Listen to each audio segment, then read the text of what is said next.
Game of Thrones, Elementary, and now The Hunger Games. Actress Natalie Dormer is collecting franchise roles like some people collect comic books. That's right. Dormer is also co-starring in the star-studded thriller The Counselor, which opens in theaters Friday. We had a chance to talk with the rising star about her red-hot career and seducing Brad Pitt. You and I are square. So are you planning to see him again? What would be the point? He'll be broke. How would you know he won't come looking for you? But he won't, will he?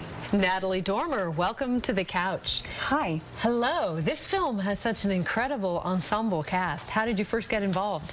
No, it's an amazing cast. Javier Bardem, Penelope Cruz, Brad Pitt, Cameron Diaz, Michael Fassbender, and then little old me. I got involved very happily because it was Ridley Scott and it was an amazing opportunity.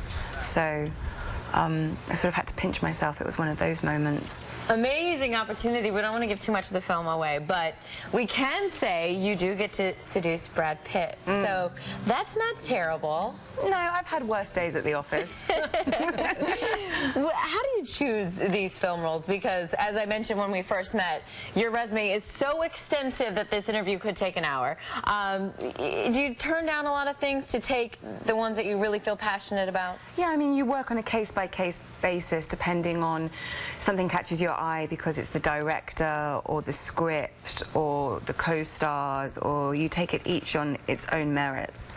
I've been very fortunate recently to do such amazing shows that are so well supported by their fan bases, such as Thrones and Elementary and Rush, and directed by Ron Howard, exactly. where you get to seduce Chris Hemsworth. So nice work if you can get it. Totally, absolutely.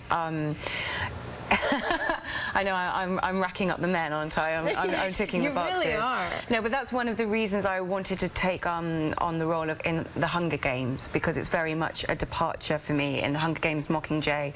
It's a departure from that femme fatale, that sexy honey trap minx, and I wanted to challenge myself and people's perceptions of me a bit more. I think it's time. Well, you mentioned Game of Thrones, so let's just talk there for a second. How's it going on season 4? Fantastic. I mean, it's just amazing. Every season they seem to up it another gear. And I was shooting primarily in Croatia this year, and we just had an amazing time. We're all a big family now, so it's like returning back to school after the summer vacations. You know. Speaking of large casts, that's such a sprawling story, and your character is about to marry a very sadistic king. And in the grand scheme of things, she's not really a bad person compared to most of the others in the land. But she's kind of a schemer, kind of a social climber, manipulator. What's in store for her? Calling yourself king doesn't make you one. And if Renly wasn't a king, I wasn't a queen. Do you want to be a queen? No. I want to be the queen. So, as you said, she's very much, they're preparing for the big day. And obviously that's stressful for every bride, let alone one that is going to be marrying such a young man. So what was so fun about that, without giving too much away, is having everyone together, a lot of the cast together for that particular event, because we're so used to working in fractions and barely seeing each other.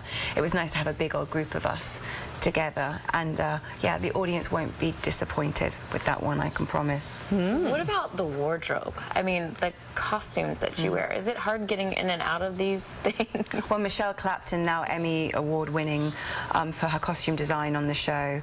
I mean, they're just beautiful, and the intricacy and the detail that goes into each character is incredible. And yeah, I mean, there's a lot of infrastructure in those Marjorie gowns. You know, they're not as comfortable as they look, but at least they're cool when you're filming in very hot climate in Croatia. Well, you wear them well. Thank you. I'm sure those guys also like Elementary. Oh, definitely, yeah. You've got a recurring role as Moriarty.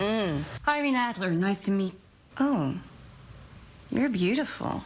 It's a very interesting twist, and all credit to Rob Doherty, the creator of the show, for giving it such a fresh, interesting turn. I mean, obviously you already have the gender turn with Watson, with Lucy Liu playing Watson, so it's precedented in the show. But the thing I like so much about it is it's sort of implied within the books, the mythology of the books, that, you know, your nemesis Moriarty and Sherlock have a relationship where your reason to get up in the morning is you're driven by this competition, this obsession with another mind.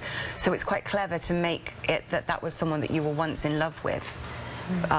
You know, if you've been that close to someone, then to go to the other end of the spectrum makes for very great drama. So it's a very clever play by the creators of the show. And are we going to keep seeing you? Might be back. I love it. Might be back. It takes more than, you know, what happened at the end of the first season to get rid of Moriarty, I think. And while we wait and see if Natalie does return to Elementary, Game of Thrones will be back next spring, and The Counselor opens in theaters everywhere on Friday.